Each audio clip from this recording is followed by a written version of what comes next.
My Life Map, Scott Wise, Wilmington University. This is me and my wife. We are Cobra killers. That's right, you heard me correctly. Now you may be thinking, cobras, where in the world does this guy live where they have cobras?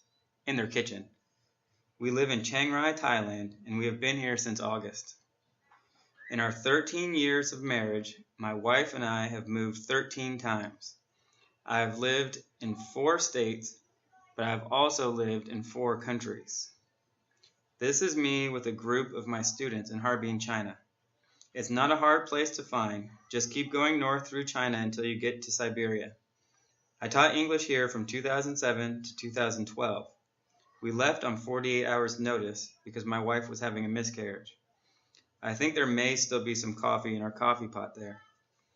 Before that, we lived in India.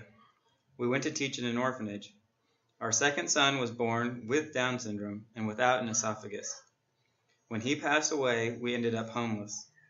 It was our crash course in the importance of credit, which we had thought we were doing good by avoiding. With a lot of work building our credit, we were able to purchase a home in Seaford, Delaware in 2010. It is both a blessing and a trial. We weren't homeless when we came back from China, but heating it and maintaining it is difficult. The same goes for my wife's parents who are living there now. Anyways, because of all this moving, maps have played an important role in my family.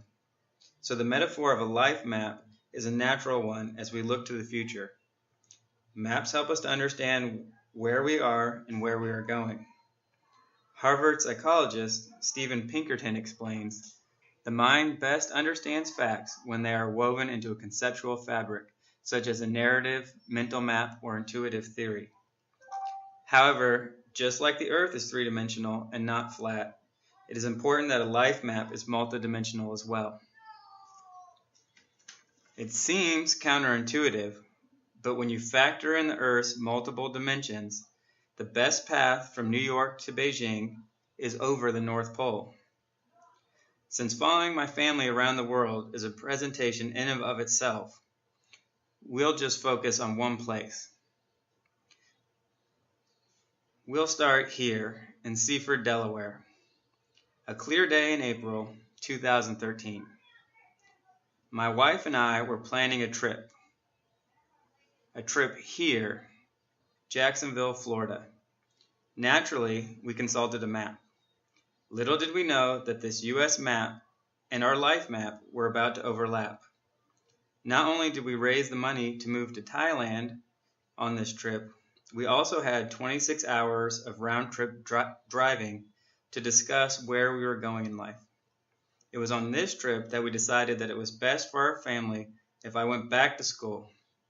We weighed many factors.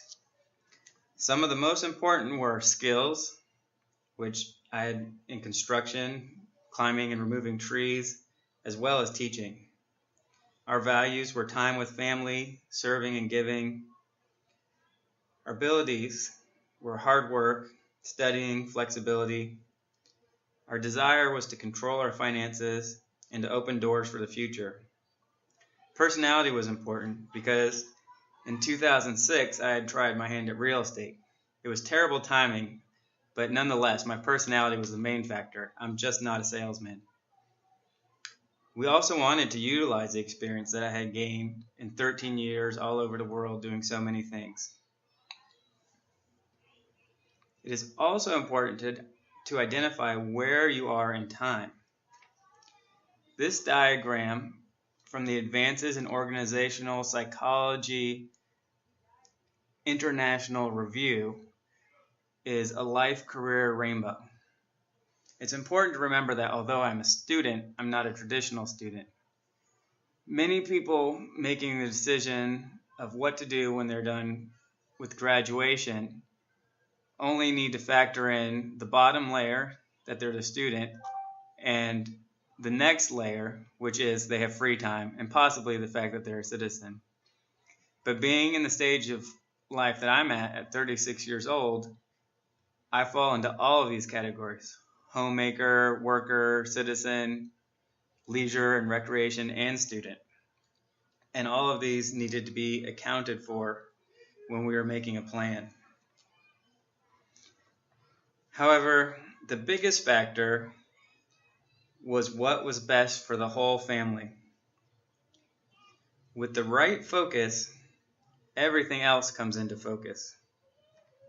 Now that school is coming to an end, it is a great time to review the plan that we made on that trip. The ETS and focus tests were perfect for this. It is always good to have a neutral outside perspective. The ETS is great for evaluating academic skills. This chart shows the scores I got in 7 different academic categories. There's critical thinking, reading, writing, math, humanities, social science, and natural science. Each one of these is given a score between 100 and 130. That is factored from a variety of different tests that they give so that all the tests and of all the students are comparable. So it's also important to go to their website and compare those scores to the overall percentile to get an idea of what were really my strengths.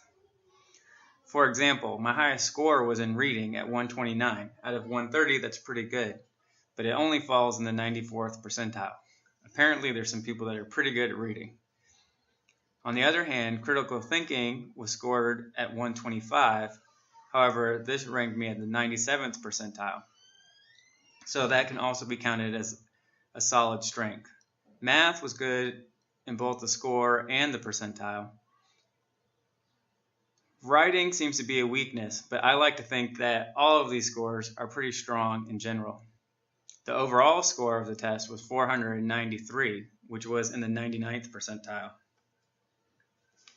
In contrast, the focus test attempts to quantify more subjective data. It takes input such as values, skills, personality, leisure, and work, and tries to correlate them to jobs that might be of interest or the person might be good at. It recommended for me 28 jobs that overlapped in 3 categories. There wasn't a single job that qualified under all 5 of the categories listed. But one thing that stuck out when you graph all of this information is that of the 28 jobs that it recommended, 28 of them were related to my values and my skills.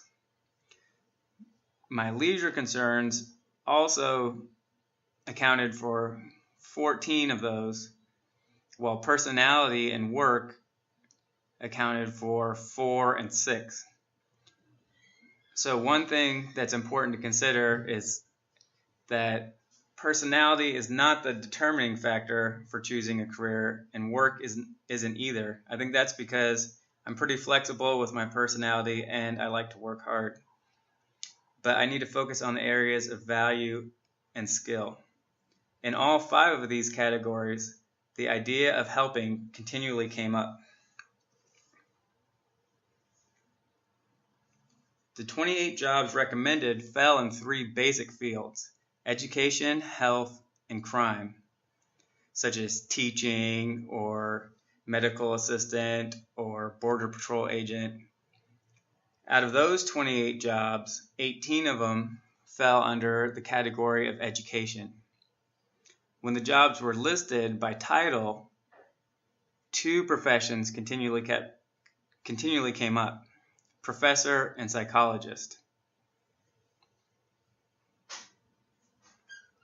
Of those jobs, 12 of them ended in the title professor, and 9 of them ended in the title psychologist.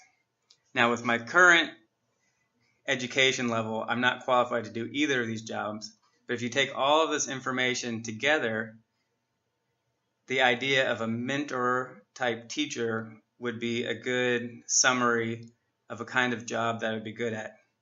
If you combine this with the ETS results that were high in reading and math and critical thinking, then math teacher or English teacher would be a reasonable career. These findings confirm past experience as well. I did well as a teacher.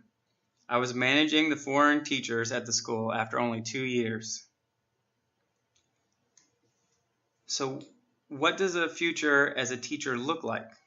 This is a chart that combines information from my own costs of going back to school with an added projected cost of possible continued education, as well as the median salaries of different types of jobs available in the field of education as listed by the Bureau of Labor Statistics.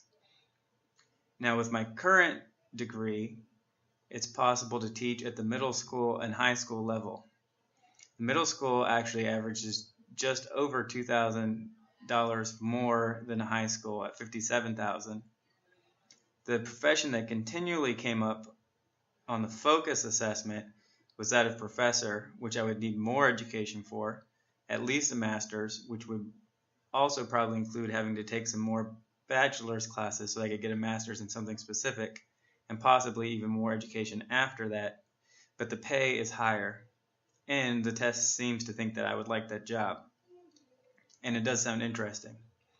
What really stuck out to me in this list of potential jobs is that of administration.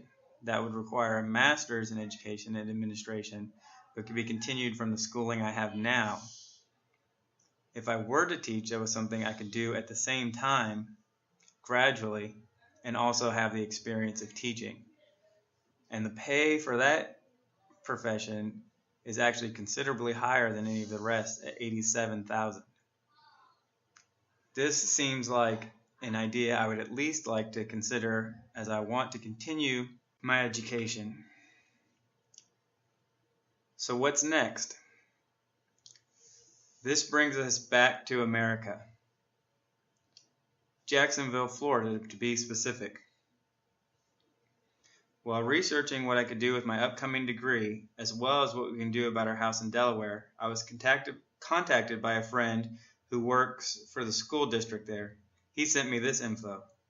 According to the Florida Department of Education, they provide a temporary teaching license for those without a degree in education. The requirements are a bachelor's degree, 30 semester hours in English, which can also include literature, credit in speech, and 15 semester hours in literature specifically. At the time I graduate, I will have all of these requirements. So what are the benefits of teaching in Jacksonville?